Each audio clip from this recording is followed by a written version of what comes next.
تو حضرت نوح اور حضرت سلیمان علیہ السلام دیگر لوگوں کا آپ نے کہا کہ انہوں نے کیا کیا دعائیں کی ہیں.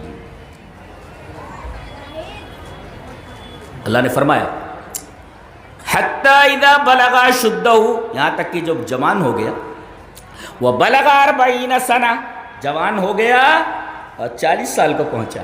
یہ دیکھیے آپ، جوانی سے لے کر 40 سال تک کا جو دورانیہ ہے، جو وقفہ ہے، یہی وقفہ در حقیقت جوانی کا وقفہ ہوتا ہے. جی، اور اس جوانی کی عبادت اللہ تبارک و تعالیٰ کو اتنی پسندیدہ ہے کہ اپنے نبی کے ذریعے ایسے نوجوان کی فضیلت بیان فرمائیے. چلیے وہ حدیث دیکھ لیتے ہیں. حدیث اس طرح، وعن ابی ہریرہ رضی اللہ تعالی عنہ ان رسول اللہ صلی اللہ علیہ وسلم قال سبعۃ یظلهم اللہ فی ظلہ یوم لا ظل الا ظلہ، الامام العادل وشاب نشأ فی عبادۃ اللہ ورجل قلبه معلق بالمساجد ورجلان تحابا فی اللہ اجتمعا علیہ وتفرقا علیہ وامرأة ذات منصب وجمال فقالت إني أخاف الله ورجل تصدق بصدقة فأخفاها حتى لا تعلم شماله ما تنفق يمينه ورجل ذكر الله خاليا ففاضت عيناه، رواہ مسلم فی کتاب الزکاة.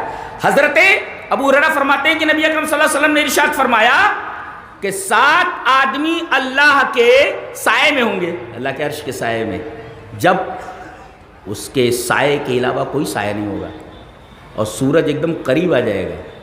معمول اتنی دور ہے، گرمی کا یہ عالم ہے، سورج ایک دم قریب آ جائے گا، آدمی پریشان ہو جائے گا، اور اپنے عمل کے اعتبار سے آدمی پسینے میں ڈوبا ہوا ہوگا.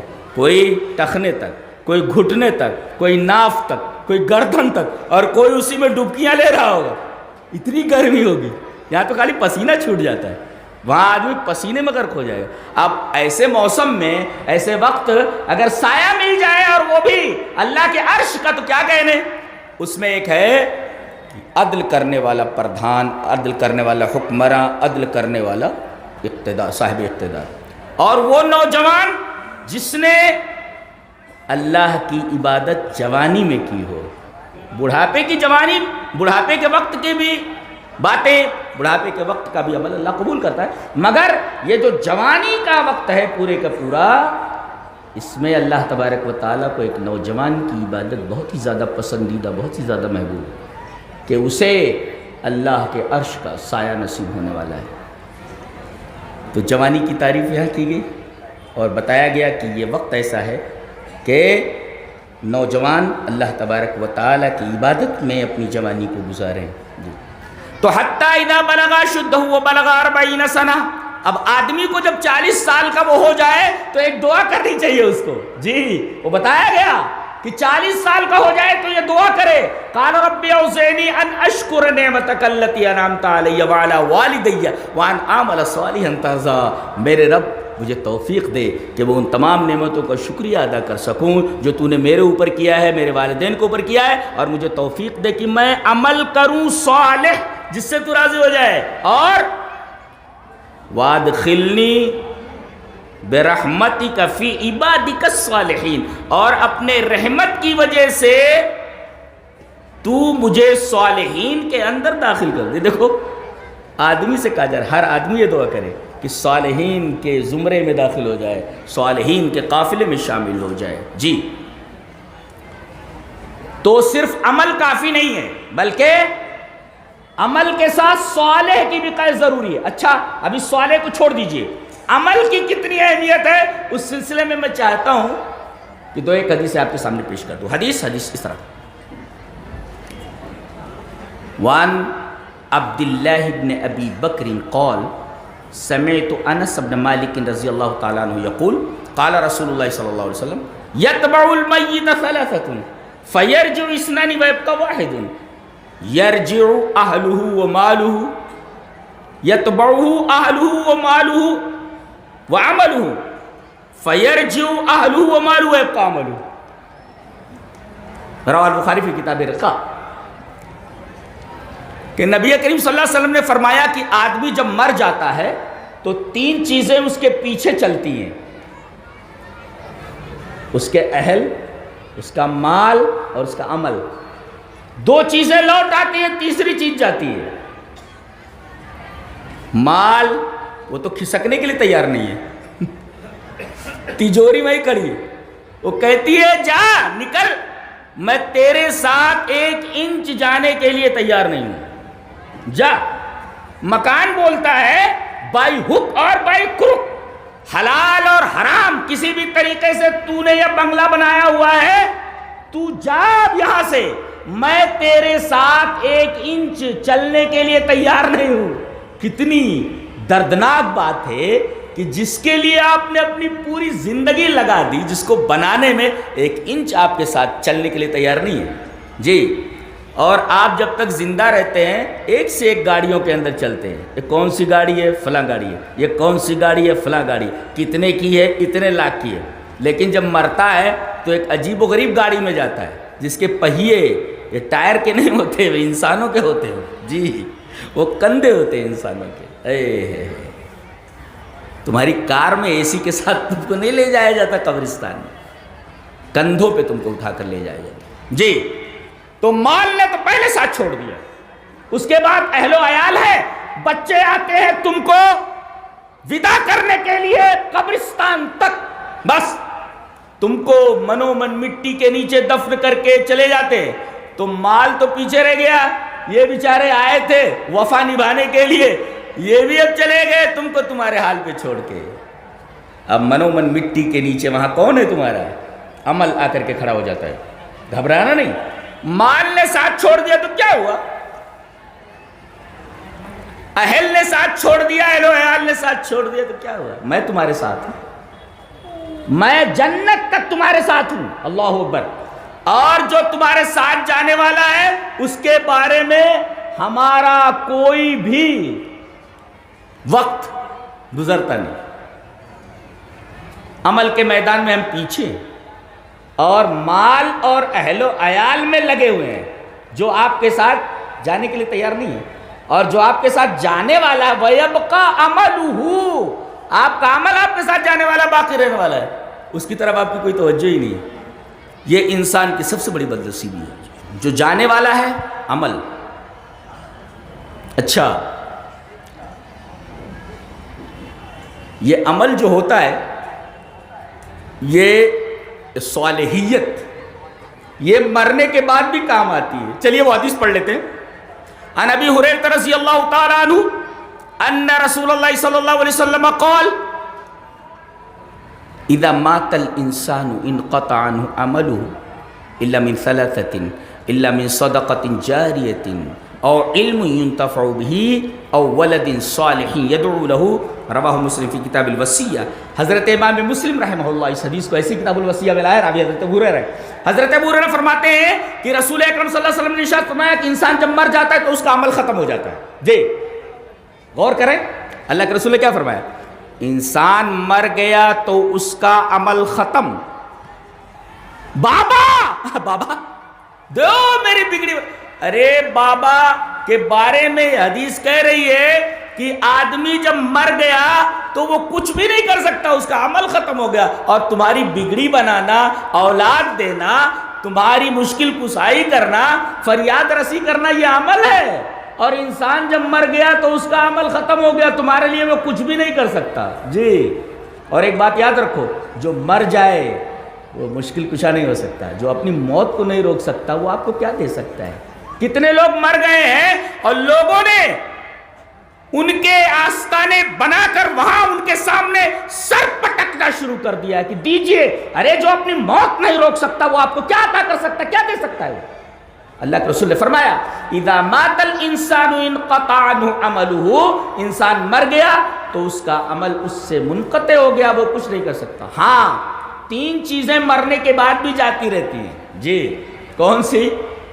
ایک تو صدقہ جاریہ ہے، آپ کوئی نیک کام کر کے گئے ہیں، اس نیک کام سے کنواں کھودوا دیا، کوئی سرائے بنا دی، جب تک لوگ اس سے فائدہ اٹھاتے رہیں گے تب تک مرنے کے بعد آپ کو اس کا فائدہ پہنچتا رہے۔ اور علم ينتفع به، علمی وہ علم چھوڑ کر کے گئے ہیں جس سے لوگ نفع حاصل کر رہے ہیں، اس کا ثواب بھی مرنے کے بعد آپ کو ملنے والا ہے۔ اور ولد صالح یدعو لہ، ایسی اولاد جو صالح ہو، وہ تمہارے لیے دعا کرے تو اس صالح اولاد کی دعا پانے دو۔ اس صالح اولاد کی دعا یہ قبر تک پہنچنے والی ہے، تمہارے اعمال اور تمہارے رفعت درجات کے باعث۔ جی تو یہاں بھی دیکھو اولد صالح، تو آپ کو کیا کرنا ہے؟ لڑکے کو نیک بنانا نا، صالح بنائیے، صالح۔ اور صالح اگر نہیں بنائیں گے، آج لڑکے جو بگڑ رہے ہیں ان کے بگاڑ میں ماں باپ کا ہاتھ زیادہ، اور ماں باپ میں سب سے زیادہ ہاتھ باپ کا ہے۔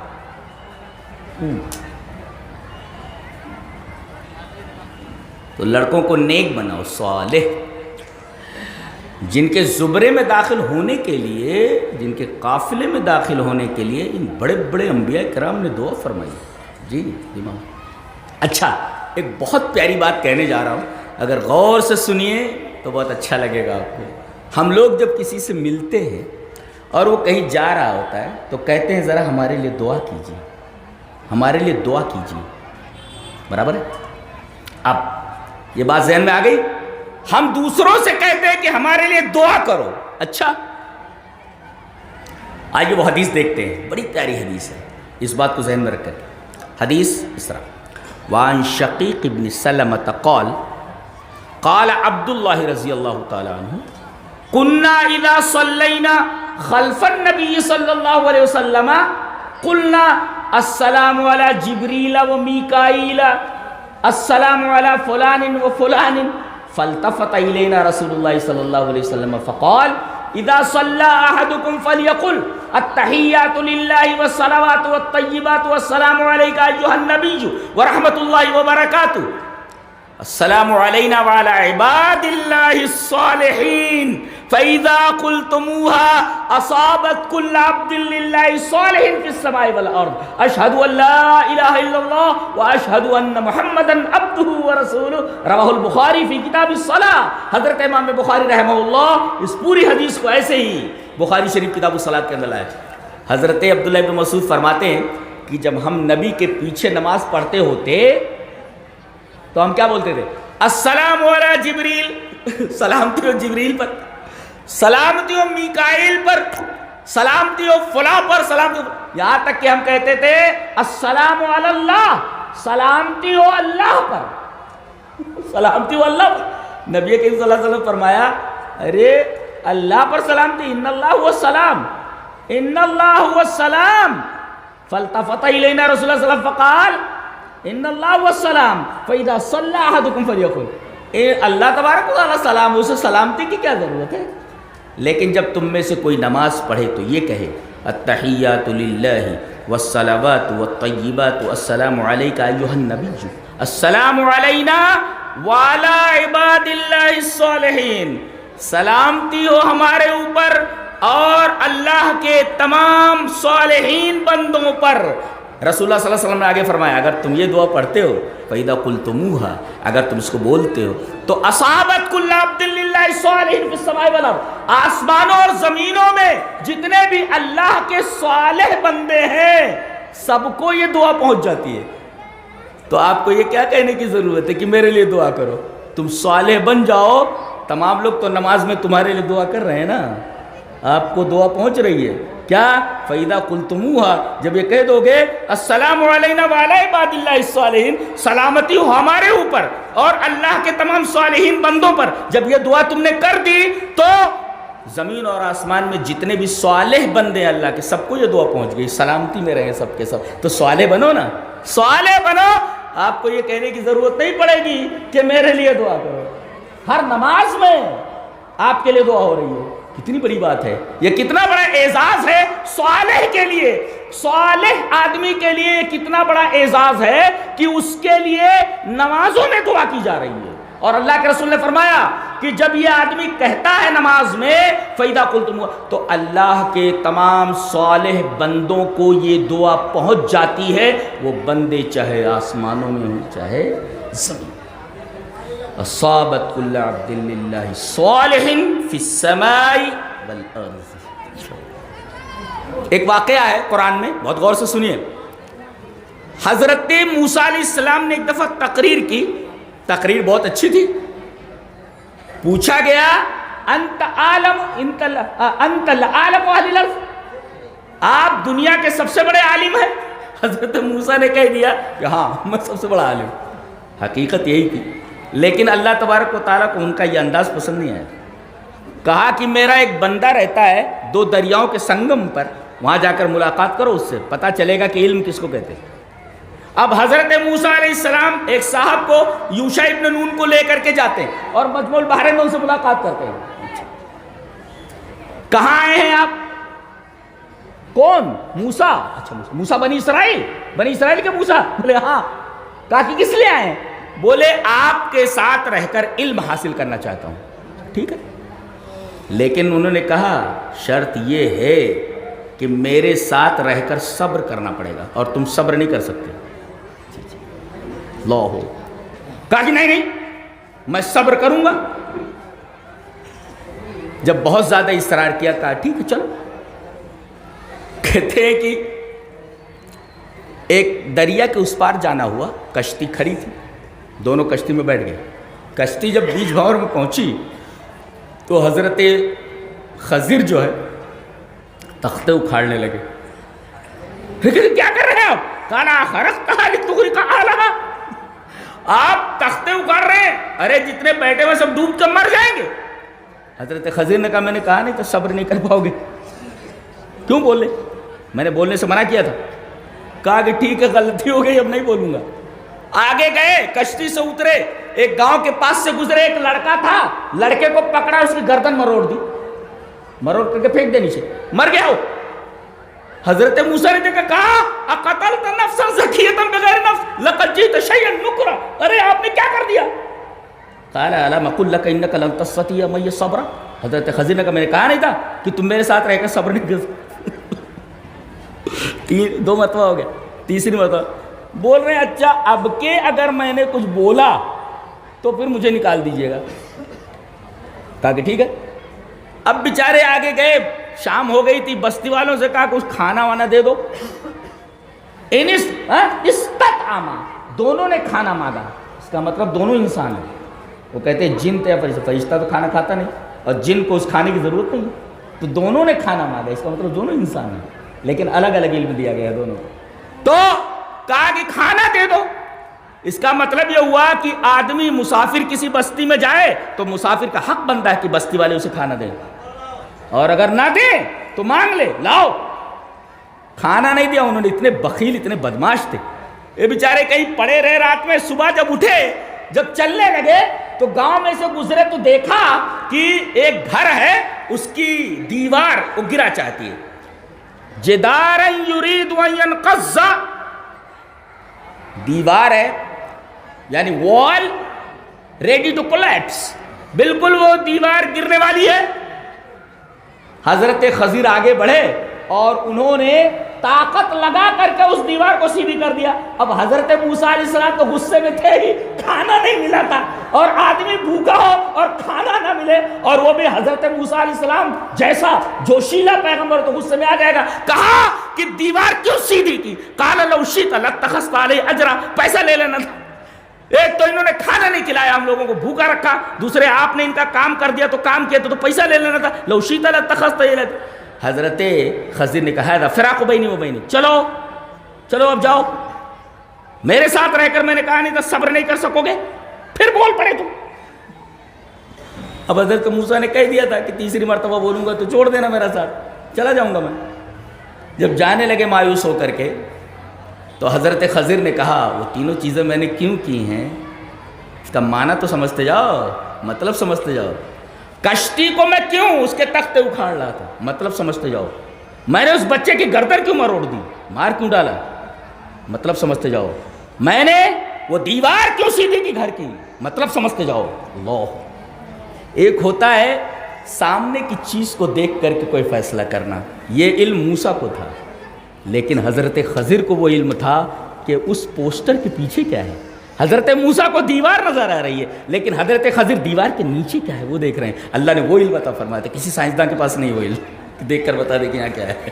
اللہ اکبر، کیسے کیسے علوم ہے. اللہ کے رسول صلی اللہ علیہ وسلم نے ارشاد فرمایا کاش موسیٰ صبر کرتے تو نہ جانے کتنے علم کے عجائبات ہم کو سننے میں ملتے. انہوں نے 3 ہی معاملے میں بات ختم کر دی بول بول کر کے. تو کہیں کہیں ایسا ہوتا بولنا نہیں چاہیے زیادہ نہیں تو معاملہ خراب ہو جاتا. انہوں نے بول بول کر کے معاملہ خراب کر دیا. اللہ کے رسول نے فرمایا کاش موسیٰ خاموش رہتے تو علم کے نہ جانے کیسے کیسے عجائبات ہمارے سامنے آتے. کہا کہ وہ جو تختے اکھاڑ رہا تھا، میں خراب کر رہا تھا، آگے ایک ظالم بادشاہ رہتا ہے، وہ کوئی اچھی کشتی دیکھتا ہے نا تو غصب کر لیتا ہے. تو میں نے اس کو خراب کر دیا تاکہ وہ دیکھے کہ بھئی کشتی الٹی پلٹی ہے، خراب ہے، جان دے کھلے والے جان دو اس کو. اور اگر خوبصورت رہتی تو وہ لے لیتا تھا. اچھا ایک نکتہ اور معلوم ہوا ہے کہ کسی بڑی خرابی سے بچنے کے لیے چھوٹی خرابی کو برداشت کر لینا چاہیے. تعلیم ہے. گھر میں باہر سے تالا لگا ہوا ہے، سنیں، گھر میں باہر سے تالا لگا ہوا ہے. آپ تالا توڑ کر کسی کے گھر میں داخل ہو سکتے ہیں؟ نہیں نا، نہیں جا سکتے جی، نہیں داخل ہو سکتے. لیکن گھر میں آگ لگ گئی ہو تو لوگ چلا رہے ہیں، اجازت ہے آپ کو کہ تالا توڑیں اور اندر گھس جائیں. دیکھو حالات بدلنے سے مسئلہ بدل جاتا ہے. اب آپ تالا توڑ کر گھر میں گھس سکتے ہیں اور ان لوگوں کو جو گھروں میں ہیں جلنے مرنے والے ہیں ان کو نکال کر کے سیفلی محفوظ جگہ پر پہنچانا ہے آپ کو. جی 2 نیتا کھڑے ہوئے ہوں کس میں، کسی پوسٹ کے لیے، کسی اقتدار کے لیے، دونوں ہیں، اور میں دیکھو کہ دونوں تو خراب ہیں مگر جو کم خراب ہوئے اسی کو جیتا دو. یعنی بڑی خرابی سے بچنے کے لیے چھوٹی خرابی کو برداشت کر لیا جائے. یہ تعلیم ہے یہاں تعلیم ہے. وہ تختے اکاڑ دے رہے ہیں، چھوٹی خرابی ہے، نہیں تو پوری کشتی چلی جاتی. آگے چل کر کے وہ ظالم پوری کشتی لے لیتا تھا. تو بڑی خرابی سے بچنے کے لیے چھوٹی خرابی برداشت کر لو. وہ نیتا جو کم خراب ہے، جو بڑا خراب ہے، بہت زیادہ خراب ہے، اس کو چھوڑو. چھوٹا جو کم خراب ہے اس کو جتا دو. پانی پلا ضرورت ہے.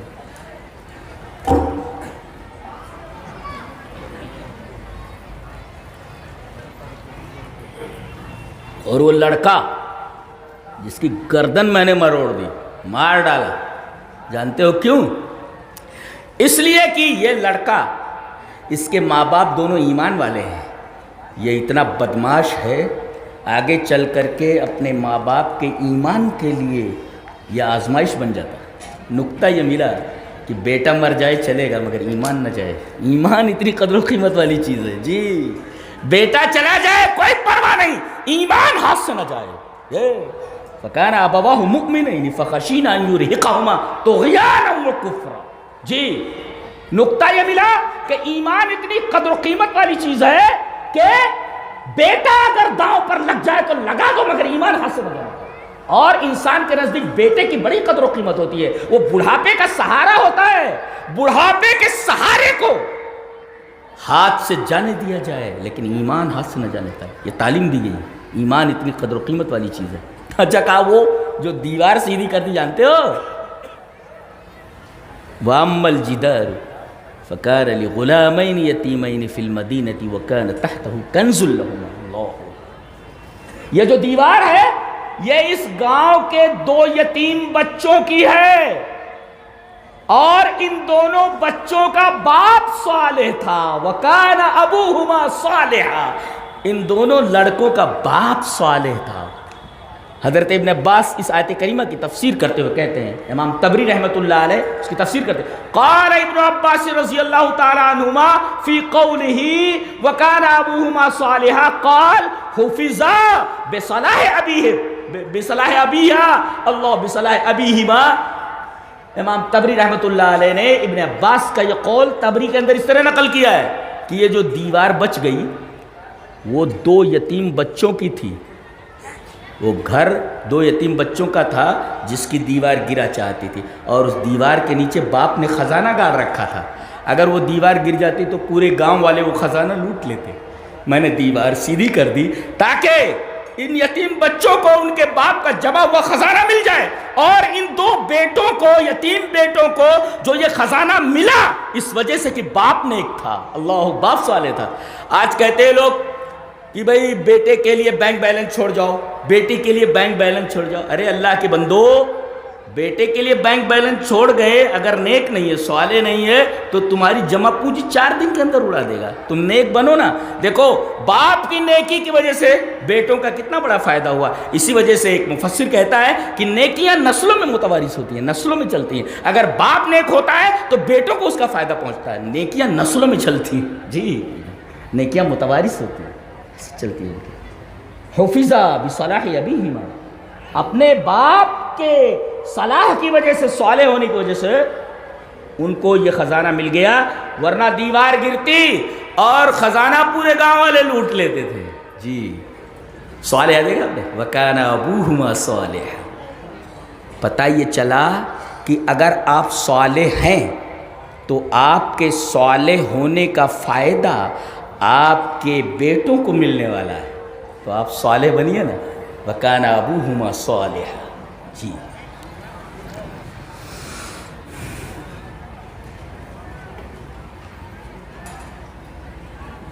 تو من عمل صالحا، صرف عمل کافی نہیں ہے، ایک عمل کے لیے صالح ہونا ضروری ہے۔ صالح ہونا، صالح کس کو کہتے ہیں وہ دیکھ لیتے۔ صالح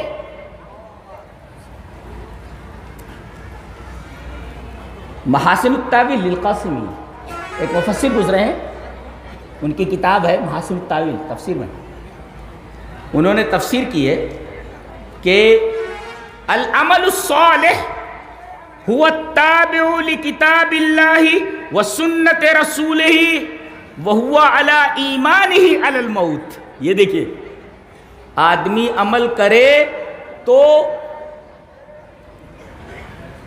سنت کے مطابق عمل کرے اور ایمان کی حالت میں کرے، اور یہ ایمان موت تک ہونا چاہیے، مرتد نہ ہو۔ جی، اگر آدمی کوئی عمل کرتا ہے، اگر نبی کے بتائے ہوئے طریقے کے مطابق نہیں ہے تو صالح نہیں ہوتا۔ دلیل یہ حدیث پاک، وعن ابی وائل عن حذیفہ رأى رجلا لا يتم ركوعه ولا سجوده فلما قضى صلاته قال له حذیفہ ما صلیت قال وأحسبه قال لو مت على غیر سنت محمد صلی اللہ علیہ وسلم، رواه البخاری فی کتاب الصلاۃ۔ حضرت امام بخاری رحمہ اللہ اس حدیث کو ایسی کتاب الصلاۃ کے اندر لایا ہے۔ حضرت حذیفہ نے دیکھا کہ ایک آدمی نماز پڑھ رہا ہے، سنت کا طریقہ کیا ہے کہ رکوع قاعدے سے کیا جائے۔ پوری زندگی آدمی نماز پڑھتا رہتا، اس کو رکوع درست نہیں ہوتا۔ رکوع کیسے کرنا چاہیے؟ کیسے کرنا چاہیے؟ پیٹھ اتنی سیدھی ہو کہ لو صب الماء ولا ظہری لاستقر، کہ اگر پیٹھ پر پانی ڈال دیا جائے تو پانی رک جائے۔ اس طرح رکوع کوئی کرتا ہے؟ تو زندگی بھر تو نماز میں رکوع نہیں کرنا آتا ہے ہمیں۔ یہ آدمی رکوع برابر نہیں کر رہا تھا، سجدے برابر نہیں کر رہا تھا، اتنی غلطی تھی۔ جب نماز ختم کیا اس نے کیا کر رہے تھے؟ بولے نماز پڑھ رہا تھا، بولے ما صلی تھا۔ ارے وہ تو نماز پڑھ ہی رہا تھا نا۔ حضرت حذیفہ بولے تو نے نماز ہی نہیں پڑھی۔ راوی کہتے ہیں میرا خیال یہ ہے کہ انہوں نے یہ کہا کہ لو مت علی غیر سنت محمد صلی اللہ علیہ وسلم، اگر تو اسی حالت میں مر گیا ایسی نماز پڑھتے ہوئے تو تیری نماز سنت رسول پر تو نہیں ہوگی، تیری موت سنت رسول پر نہیں ہوگی۔ جی دیکھو، نماز پڑھ رہا، عمل کر رہا ہے کہ نہیں؟ عمل ہے، مگر عمل چونکہ سنت کے مطابق نہیں ہے، لہذا عمل ناقابل قبول ہے۔ جی چلیے ایک حدیث اور لے لیتے ہیں اس بات کو مدلل کرنے کے لیے کہ عمل ہوتا ہے مگر صالح نہ ہو تو قبول نہیں ہوتا۔ حدیث اس طرح، وعن ابی ہریرہ رضی اللہ تعالی عنہ عن النبی صلی اللہ علیہ وسلم قال ان الرجل لیصلی 60 سنة وما تقبل له صلاة لعله يتم الركوع ولا يتم السجود ويتم السجود ولا يتم الركوع، رواه المنذری فی الترغیب والترہیب وقال الالبانی هذا حدیث صحیح۔ حدیث صحیح ہے اور اسے امام منذری رحمۃ اللہ علیہ ترغیب و ترہیب کے اندر لائے ہیں۔ راوی حضرت ابو ہریرہ ہیں۔ حضرت ابو ہریرہ فرماتے ہیں کہ نبی کریم صلی اللہ علیہ وسلم نے فرمایا کہ ایک آدمی 60 سال نماز پڑھتا ہے۔ کتنا؟ اللہ اس سے پوچھ رہا ہے نماز پڑھی؟ قیامت میں تو سب سے پہلے نمازی کے بارے میں پرسش ہونے والی ہے. اللہ پوچھتا ہے نماز پڑھی؟ بولے ہاں پڑھی. اللہ کو معلوم ہے، پوچھ رہا ہے. کہا کتنا پڑھا؟ بولے 60 سنتن، یعنی for 60 years، 60 سال میں نے پڑھا. کہا جائے گا وما تقبل لہ صلاۃ، تیری ہر نماز کو لال نشان ہے، ایک بھی نماز قبول نہیں ہوئی تیری. عمل ہے لیکن قبول نہیں ہے نا. عمل موجود ہے، صرف عمل کافی نہیں ہے. جی عمل کافی نہیں ہے، عمل کا صالح ہونا ضروری ہے، سنت کے مطابق ہونا ضروری ہے. اور سنت کے ساتھ ساتھ سنت کے مطابق بھی پڑھے، مگر اللہ کے لیے نہ ہو، کسی کو دکھانے کے لیے کرے، تب بھی یہ عمل قابل قبول نہیں. تو ہوا تابع لکتاب اللہ و سنت رسول، اللہ اور اس کے رسول کے حکم کے مطابق. تو اچھا، تو عمل ضروری ہے، عمل کے ساتھ ساتھ صالح ہونا ضروری ہے. اور سب سے آخر میں جو سب سے اہم ہے، صالح بھی عمل ہو تب بھی نہیں جائے گا جنت میں. جی یہ سب سے بڑی بات ہے. عمل صالح بھی ہو پھر بھی جنت میں نہیں جائے گا. ہاں نہیں جائے گا. دلیل یہ حدیث پاک. وعن ابی ہریرہ رضی اللہ تعالی عنہ قال قال رسول اللہ صلی اللہ علیہ وسلم لن ينجي احدا منكم عمله قالوا ولا انت یا رسول اللہ قال لا وانا قال ولا انا الا ان يتغمدني الله برحمة سددوا وقاربوا واغدوا وروحوا وشيء من الدلجة والقصد تبلغوا. رواہ البخاری فی کتاب الرقاق. حضرت امام بخاری رحمۃ اللہ علیہ اس حدیث پاک کو ایسے ہی کتاب الرقاق کے اندر لائے ہیں. حضرت ابو ہریرہ فرماتے ہیں کہ نبی کریم صلی اللہ علیہ وسلم نے فرمایا تم میں سے کسی کا عمل اس کو جنت میں نہیں داخل کر سکتا. ارے پھر عمل جنت میں نہیں لے جائے گا؟ کیا صالح ہی کیوں نہ ہو؟ صحابہ نے حیرت سے کہا قالوا ولا انت یا رسول اللہ، آپ کا بھی عمل آپ کو جنت میں لے جا سکتا ہے، اس لیے کہ نبی جو کرتا ہے وہ تو صالح عمل ہوتا ہے نا. تو نبی سے پوچھ رہے ہیں نبی آپ کا عمل بھی آپ کو جنت میں نہیں لے جا سکتا. قال ولا انا، ہاں میں بھی. تو الا ان یتغمدنی اللہ برحمت، جب تک اللہ تبارک و تعالیٰ کی رحمت مجھے اپنی آغوش میں نہ لے. اللہ کا رحم سب سے بڑی چیز ہے. لہذا جب دعا مانگو تو اللہ کا رحم مانگو. میرے رب ٹوٹی پھوٹی عبادت ہو گئی ہے، اللہ کی راہ میں تھوڑا یا زیادہ دے دیا ہے، میرے رب اب تیرے رحم کا طالب ہوں، میرے رب اپنے رحم سے چھوٹی موٹی چیز کو قبول کر لے. اس لیے کہ اگر کسی عمل میں اللہ کا رحم نہ ہو جی تو وہ قبول نہیں ہوتا، رحم کی وجہ سے قبول ہوتا ہے. اس لیے کہ دنیا کے اندر جتنے اعمال ہیں سب لمیٹڈ ہیں اور جنت کی تمام نعمتیں انلمیٹڈ ہیں. تو لمیٹڈ انلمیٹڈ کا بدل کیسے ہو سکتا ہے؟ لمیٹڈ کا بدل ہوتا ہے جی، اور جنت کی نعمتیں انلمیٹڈ ہیں. لہذا اللہ تبارک و تعالیٰ اگر آپ کو لمیٹڈ اعمال کے بدلے میں انلمیٹڈ نعمتیں دے دے تو اللہ کا رحم ہی تو ہوا. جی میں مثال دیا کرتا ہوں، پانی پلاؤ ذرا سا. مثال دیتا ہوں. ایک بلینئر نے ایک بنگلہ بنایا، غور سے سنو، بنگلہ بنایا بہت خوبصورت، اور اعلان کر دیا کہ میں یہ بنگلہ نیلام کرنے والا ہوں، آئے کروڑ پتی ارب پتی لوگ میرا بنگلہ خریدیں. تمام کے تمام بڑی بڑی کاروں میں آ کر کے بنگلے کے سامنے کھڑے ہو، بولی لگاؤ. بولے 1 کروڑ، دوسرا بولتا 2 کروڑ، تیسرا بولتا 3 کروڑ، آخر بولتا ہے 10 کروڑ. یہ بات ہو ہی رہی تھی کہ وہ جو بنگلے والا تھا وہ گھومتے گھومتے وہ گیٹ کے اوپر پہنچا، دیکھا ایک میلی کچیلی بڑھیا میلے کچیلے لباس میں وہاں کھڑی ہے. بنگلے والے نے پوچھا اماں تم یہاں کیوں کھڑی؟ کہا کہ بچے میرے بیٹے تو نے اعلان کیا ہے نا کہ تو بنگلہ نیلام کرنے والا ہے، میں خریدار ہوں، خریدنے کے لیے آئی. بنگلے والا دیکھتا ہے کہ یہ بڑھیا بدن پر سیدھے سے کپڑے نہیں ہیں، یہ میرا بنگلہ خریدنے کے لیے آئی ہے، جس کو خریدنے کے لیے بڑے بڑے کروڑ پتی اور ارب پتی یہاں حاضر ہیں. کہا کہ اماں تمہارے پاس پیسہ کتنا ہے؟ تو اپنا دامن کھولتی ہے میلا کچیلا، کہتی ہے بیٹے 2-3 ہزار روپے ہوں گے، 2-3 ہزار روپے ہوں گے. یہ 2-3 ہزار روپے لے کر کے میرے بیٹے میں تیرا یہ بنگلہ خریدنے کے لیے آیا۔ تھوڑی دیر وہ کچھ سوچتا ہے، اس کے بعد اعلان کر دیتا ہے کہ تمام کے تمام کروڑ پتی اور ارب پتی لوگ چلے جائیں، میں نے یہ بنگلہ 3000 میں اس بڑھیا کو دے دیا ہے۔ اللہ، ایسے ہی میرا رب اگر ہمارے ٹوٹے پھوٹے عملوں کو اگر قبول کر لے اور جنت دے دے تو ایسے ہی ہوا نا کہ اس بڑھیا عورت جس کے بدن پر سیدھے سے کپڑے نہیں، 3000 روپے میں اپنا بنگلہ دے دیتا۔ رحم ہی تو ہے اس کا بنگلے والے کا۔ ایسے ہی ہمارا رب اگر ہمارے ٹوٹے پھوٹے عملوں کو دیکھ کر ہمیں جنت دے دے تو ایسے ہی ہوا نا کہ ہمارے لمیٹڈ عملوں کے بدلے میں ہمیں ان لمیٹڈ نعمتیں دے دی گئی۔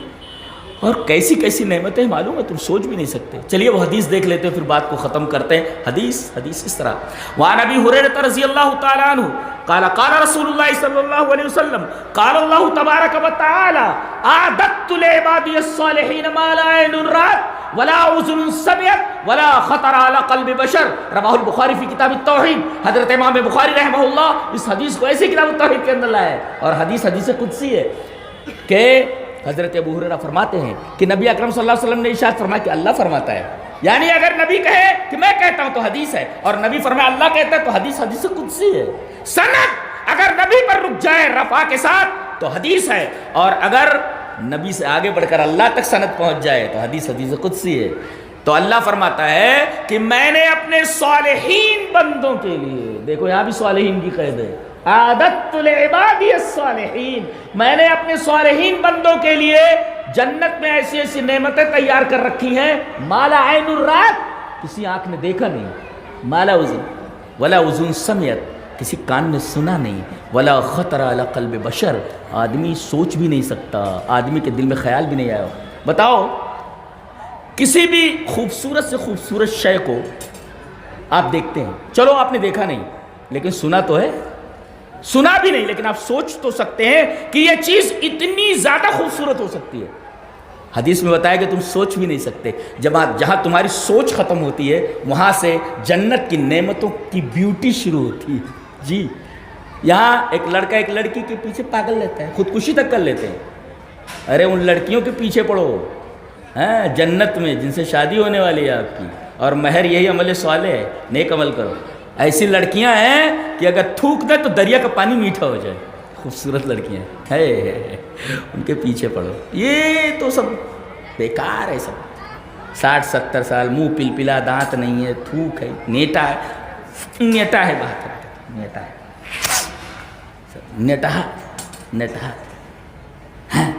اور وہاں وَلَهُمْ فِيهَا أَزْوَاجٌ مُطَهَّرَةٌ، جتنی عورتیں ملنے والی ہیں سب پاک کی ہوئی، پاک نہیں پاک کی ہوئی۔ من المطہر، اللہ۔ کون پاک کرنے والا؟ اللہ۔ اور اللہ جس چیز کو پاک کرے اس میں گندگی ہو سکتی ہے؟ سوال ہی پیدا نہیں ہوتا۔ لہذا وَلَهُمْ فِيهَا أَزْوَاجٌ مُطَهَّرَةٌ، اور جتنی چاہو گے سب ملیں گے۔ وہ کہتے 4 باتیں، یہ سب کی ضرورت نہیں ہے، جتنا چاہو گے اتنا مل جائے گا، اور جو چاہو گے سب ملے گی۔ اللہ نے فرمایا وَفِيهَا مَا تَشْتَهِي الْأَنفُسُ، اس کے اندر جو تم چاہو گے، تمہارا دل چاہے گا، نفس چاہے گا، سب ملے گا۔